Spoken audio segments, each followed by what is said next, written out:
इस हफ्ते देश और दुनिया में कई बड़ी खबरें हुई, लेकिन सबसे पहले बात करेंगे आरएसएस चीफ के बयान के बारे में।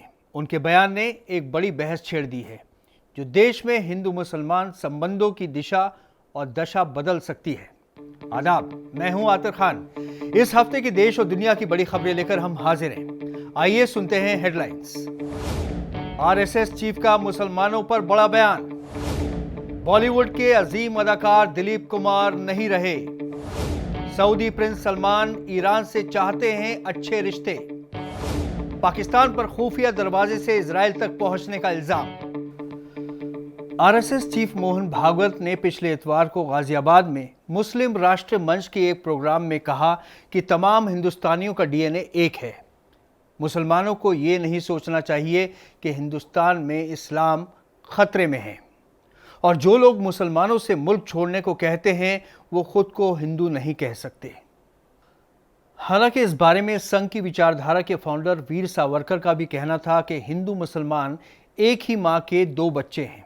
मोहन भागवत जी ने भी इसी बात को आगे बढ़ाया है और ये सोचने पर मजबूर कर दिया है कि इस बारे में हिंदू मुसलमान आपस में बैठकर बात करें। लेकिन ये बात भी ठीक है कि ऐसा करने के लिए सही माहौल बनाना ज़रूरी है।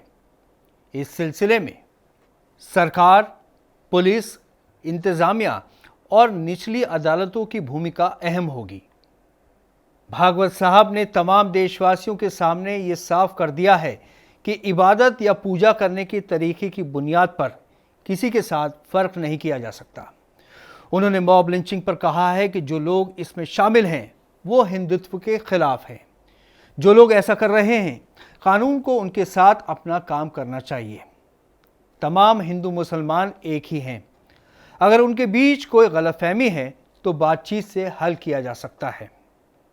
मोहन भागवत दुनिया की एक बड़ी ऑर्गेनाइजेशन के हेड हैं। इससे पहले भी वो देश के लोगों को समझा चुके हैं कि हमें मिलजुल कर ही इस देश में रहना है और एक साथ जिंदगी गुजारनी है। उनका मौजूदा बयान हमें उम्मीद दिखाता है और हम आरएसएस के काडर से ये उम्मीद करते हैं कि वो जनाब भागवत की हिदायतों पर भी पूरी तरह अमल करेंगे। वहीं मुसलमानों और मुस्लिम तंजीमों को भागवत जी की बात पर गौर करना चाहिए और एक नए नज़रिए से सोचना चाहिए। बॉलीवुड के अजीम अदाकार दिलीप कुमार नहीं रहे। शहंशाह जज्बात कहलाने वाले एक अजीम फिल्म शख्सियत यूसुफ खान, जो दिलीप कुमार के नाम से मशहूर थे, अब अपने चाहने वालों के बीच नहीं रहे। उनके इंतकाल से बॉलीवुड की एक दौर ही नहीं बल्कि एक तहजीब का खात्मा हो गया है। वो 1922 को पेशावर के मोहल्ला खुदादाद में पैदा हुए थे। 1940 से 1960 के दरमियान हिंदुस्तानी सिनेमा पर छाए रहे। उन्होंने बॉलीवुड में 65 से ज़्यादा फिल्मों में काम किया।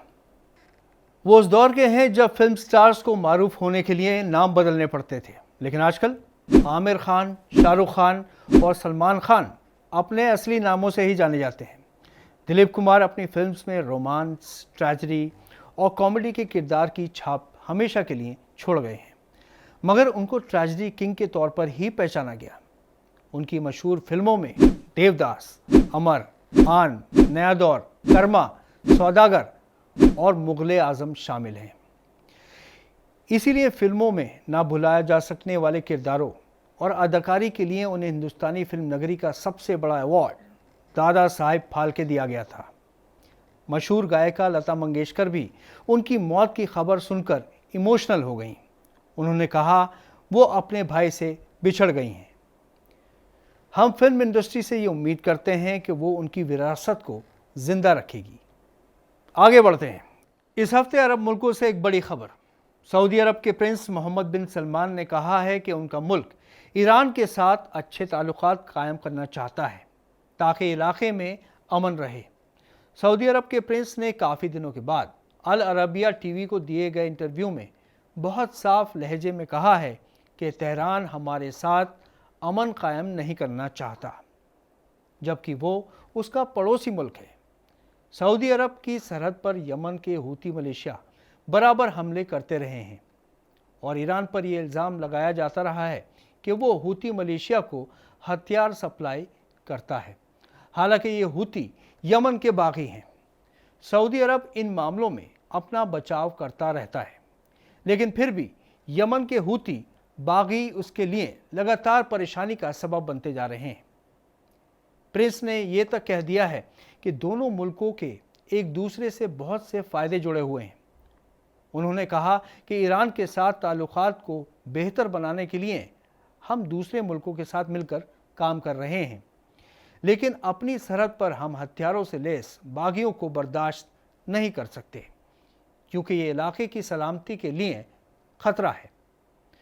अरब दुनिया के मामलों के जानकारों का कहना है कि अगर ईरान, सऊदी अरब और यमन के हूती बागी एक साथ बैठकर बात करें तो ये मसला हल हो सकता है और इलाके में हमेशा के लिए अमन कायम हो सकता है। और अब खबर पाकिस्तान से। पिछले हफ्ते मीडिया में कुछ इस तरह की खबरें आईं कि पाकिस्तान अरब मुल्कों को देखकर खुफिया तौर पर इजराइल से ताल्लुकात बढ़ा रहा है, लेकिन बाद में जब इजराइल के अखबारों ने इस मामले का भांडाफोड़ कर दिया तो पाकिस्तान ने इससे इनकार कर दिया। दरअसल पाकिस्तान ने अब तक इजराइल मुल्क को मंजूरी नहीं दी है और ना ही उसने इजराइल से डिप्लोमेटिक ताल्लुकात रखे हैं, बल्कि पाकिस्तानी पासपोर्ट से इजराइल नहीं जा सकते।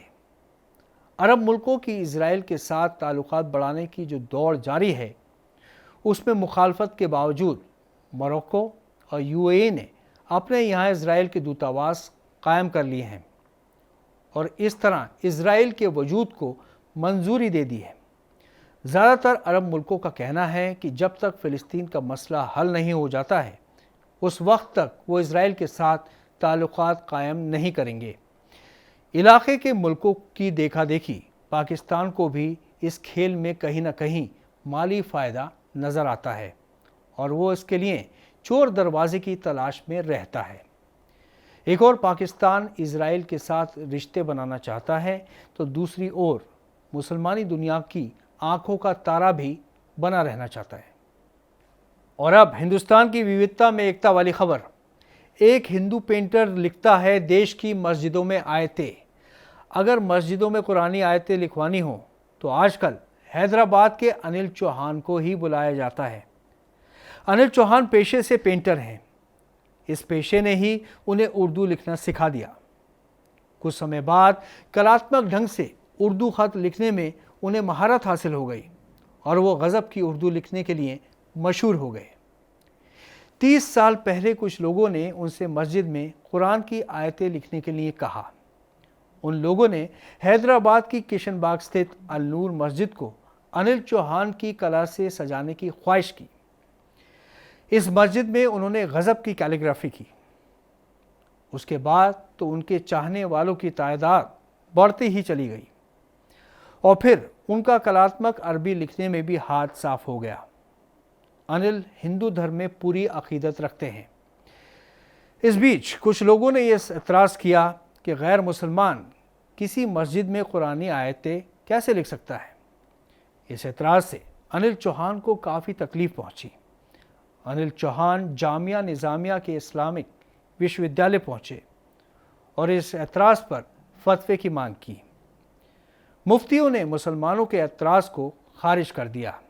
अनिल चौहान का कहना है कि अब आलम यह है कि सभी मुसलमान न केवल उनकी कला को महत्व देते हैं बल्कि उनका सम्मान भी करते हैं। वो हिंदुस्तान के एक ऐसे पहले कैलीग्राफर बन चुके हैं जिन्होंने 200 से अधिक मस्जिदों की दीवारों पर कुरान की आयतें लिखी हैं। है ना दिलचस्प खबर। इस हफ्ते इतना ही। अगले हफ्ते फिर हाजिर होंगे नई खबरों के साथ। आदाब।